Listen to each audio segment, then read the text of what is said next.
Good morning, beautiful spirit. Ava Loam here with Ava Spirit to Me. I am a breathing spirit or spark of God, just like you. That I am that, I surrender. Welcome back to the channel. I did notice a couple more subscribers, so that's exciting. Thank you everyone for subscribing. Thank you for watching the videos. I hope that you find them useful, entertaining. Yeah, if there's any subjects you want to talk about, please let me know. But today I have a couple of things that I want to talk about that have been happening lately and are exciting. And it involves the subject of astral projection. You guys may recall that I have been focusing a lot of my attention on astral projection lately due to the idea that it opens up a lot of options. It opens up a lot of possibilities that we just can't necessarily do on the 3D plane. Now, I don't like can't or must or hate. These are words that I don't use very often, which is why astral projection is so exciting, because anything is possible. So, first of all, in my research and experience, one of the most important parts of astral projection is being able to calm the body down. Now, I find that this parallels greatly with some of the other spiritual practices that I've done, such as breatharian breathing, um, Tai Chi, Qigong, Falun Dafa, even the Yogananda energization exercises. These all kind of hit the same process of fatiguing the physical body while also charging the energetic body inside. And I also ran across another option that I didn't expect to find, and that is actually dancing. Some people who teach astral projection in classes, they teach you to run around and dance, shaking your body, etc., for a few minutes, like 3 to 5 minutes. And this parallels with a Tai Chi class that I took once. Or actually, I think it was a Qigong class. Anyway, the point is there's something to it. When you have energy blockages, also moving your body and shaking does help to force the energy through. So there's something to that. That being said, I have found that my breatharian meditation exercise that I had posted on YouTube a while back works very well. If you don't want to dance, if you don't want to do these other energization exercises, that works pretty well. And there's also a really great guided meditation that I'm going to list in this description as well, that I've been talking about for years now. It's Meet Your Higher Self or Spirit Guide. So I've been doing various things to try to achieve astral projection, like the wake to bed method, where you set your alarm for like 2 hours before you would normally wake up, and then you walk around, go to the bathroom, go back to bed, and then try to astral project. And I have not had much success with that method, because when I set my alarm for less hours than I should get, I am too tired to keep my mind awake. So unlike the majority who love that method, I actually prefer to practice my astral projection or lucid dreaming right when I'm ready to go to bed, because my mind is still awake and my body is tired. So I do any number of the body fatiguing exercises, and then I work on keeping my mind awake while keeping my body completely still. There are lots of YouTube channels out there and websites that describe how to get into the correct theta brainwave state, keeping your body still. How, as your body falls asleep, you get sensations like itching. For me, I've noticed that my nose itches a lot right when my body is about to fall asleep. So that's a telltale sign that, hey, you are right there. Don't give up. Don't scratch. Don't move. Just stay with it. Keep your mind awake. And I've also found some techniques that really keep my mind awake. They're fantastic. A lot of people talk about how you have to lay in a certain way so that you don't fall asleep. But I find if I do these mental exercises, I can lay however I want, however comfortably I want. My body will fall asleep very quickly, and my mind will stay awake. If you guys want tips on those techniques, let me know. But I'm going to talk about other things right now, because they're what I wanted to talk about on this video. Oh, also, I did read that this one gentleman found that nothing was working for him. Nothing was working, and then he started stretching before going to try. And I've been doing that as well, and I also find it to be extremely helpful. So whether you want to do a full-on energy practice, or if you just want to do a nice, really good stretch and a few deep breaths before maintaining complete stillness, I find that those methods work very well. So let's talk about astral projection. Across the board, all the different resources that I found, they say one of the most important things to astral project is that is your goal, your intention before you lay down. And a lot of people talk about preparing the space. That is important for a couple of important reasons. The biggest reason I find is to create a protective bubble around your body so you don't have to worry that something is lurking in the shadows in your room. Because it's not, but if there's that doubt in your mind, then especially if you read things online, online can be dangerous. So, you know, whatever practice you need to make yourself feel comfortable, you can call energy to yourself, you can call your um, guardian protectors, your spirits, whatever you want to call, to make a protective barrier around yourself. You can visualize it, you can feel it, whatever. Make a protective bubble around your body. Nothing is going to interfere, nothing's going to touch you, nothing's going to be there with you. And anything that you feel, any sensation, is all coming from your mind. Because when we do transition from our regular alpha and beta state, go into theta or delta, we can kind of have hallucinations and sensations that aren't necessarily there. And there's a lot more to talk about that.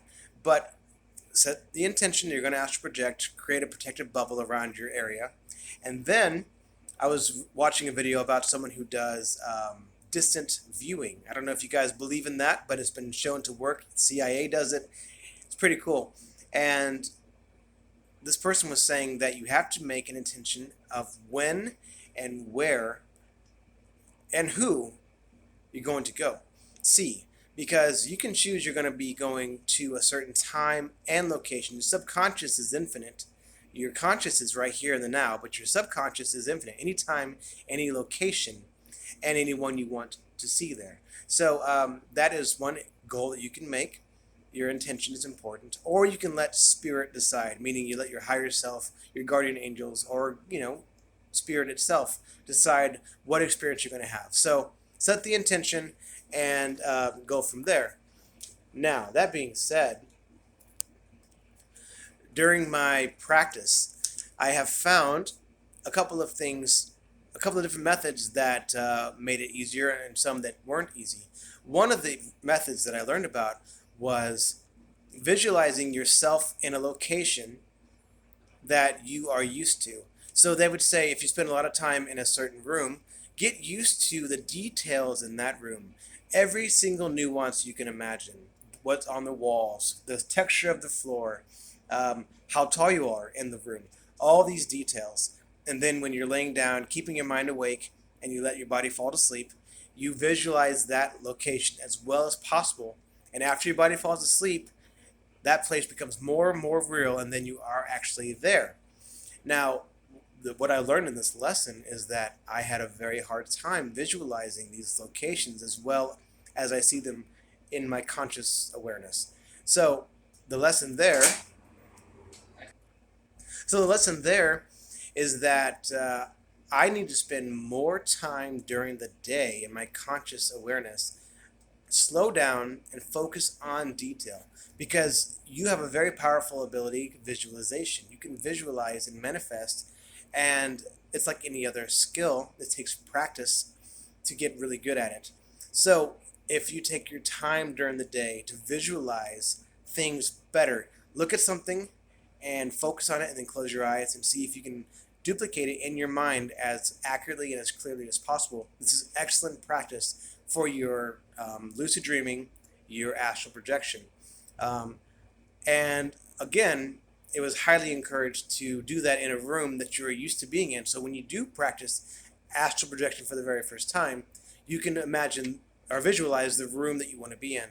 And I also read that trying to come out of the physical body in your bedroom makes it difficult to come out all the way, and also difficult to use all of your astral senses because you're so close to the physical body. So I like to visualize somewhere that is not in the same room that my physical body is. And it's been working very well for me. Now, some of you might say, how successful have you been in astral projection?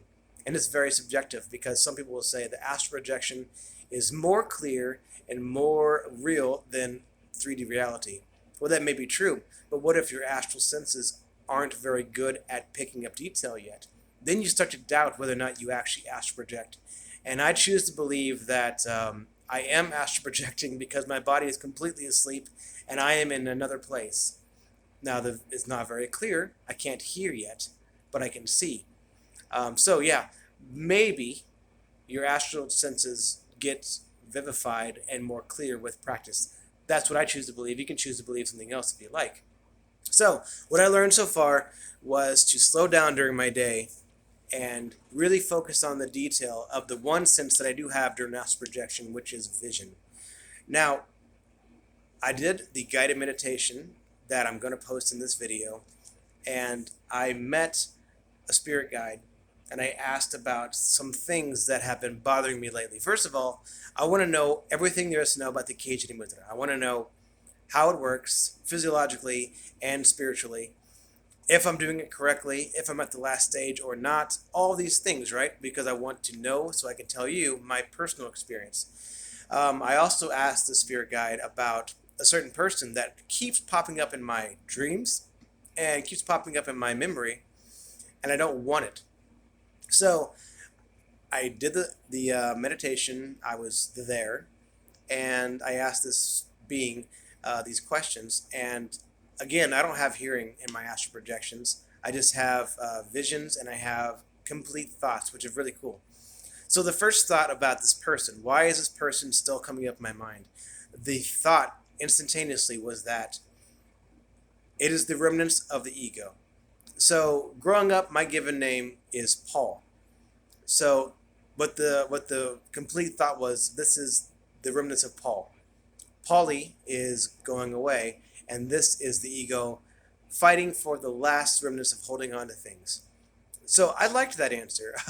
I didn't expect that answer. I thought it was going to say you need to do more shadow work, blah, blah, blah, come over this. Shadow work's very important, but that was not the answer to me. The answer was that is your ego desperately holding on to a couple of things you're still attached to. Someone rejected you in the past, and you're still clinging on to that. That is the ego. The ego holds on to hurt, right? So I thought that was pretty cool. Also, when I asked about the Kejiri Mudra, I was asking for visualizations or thoughts, and what I heard was, keep doing what you're doing, and you will find out for yourself. So I thought that was pretty exciting as well. Now, that being said, what I have been doing is pushing up further and further and further into that little space. My last video is a lot of detail, and I don't want to confuse people, but stage 4, pushing up on either side of the vomer, up really in front of the sphenoid cavity. And there are some little bones there that are called the nasal concha. And I misspoke in the last one, saying that you put your tongue above the superior concha. You're actually putting it above the middle concha and then pushing up. And what I found is, as I pushed harder and harder and more, the bones, the concha, are actually pushing out and expanding. And what I discovered is that my nostrils no longer get clogged. So most people during the day, one of your nostrils is harder to breathe through, and the Nadi Shodhana helps with that. But as you continue on the Kejiri Mudra, the higher you push up, you're opening that passageway more physically, and therefore now when I breathe, both sides are completely clear all the time because the physical area is more open, which is fascinating. I also found that as you push up higher, you're going to feel certain times there's like a fleshy. I have visualized it in my head, but I don't know what it looks like in real life because I'm feeling it. But it's like a fleshy part that either pushes down on the right side or the left side, and you feel it with your tongue. And it's very interesting because it means that the pathway, the neural pathway and the physical pathway is up above that hole because it's pushing down from above. And I push it up on both sides to make it equal. And to me, it's just exciting. It's interesting. You have these different sensations when you do it. And I don't know how deep it's going to go, but I'm going to let you know, obviously. So that is the majority of what this video is about. My experiences in astral projection / lucid dreaming so far. Oh, one more thing. It's not a warning. It is an observation. So when you are lucid dreaming or astral projection, you have to remember that you are in charge. You are the boss and you can command things. So because I was having trouble with my visuals, I wanted to see more clearly. I demanded clarity now. And what happened was this being that I was talking to showed me something, what the being looked like, and it was not what I expected. So usually you're told to go into the light, follow the light, always travel somewhere where it's light, talk to light beings, etc. I talked to this being that was unlike anything I'd ever seen before. It was not what I expected.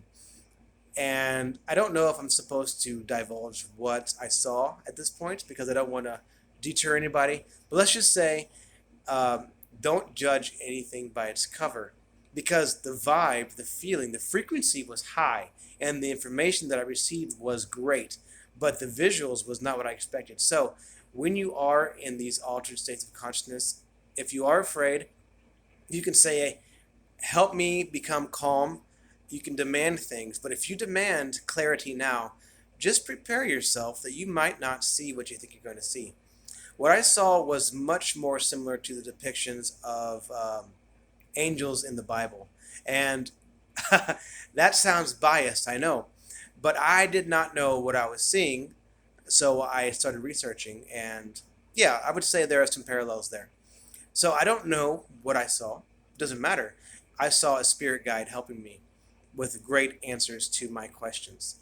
That was uplifting because the vibe uplifting versus limiting is basically the pure clarity of what is right, what is not right. So anyway, that's the last thing I wanted to tell you guys. You will get what you demand.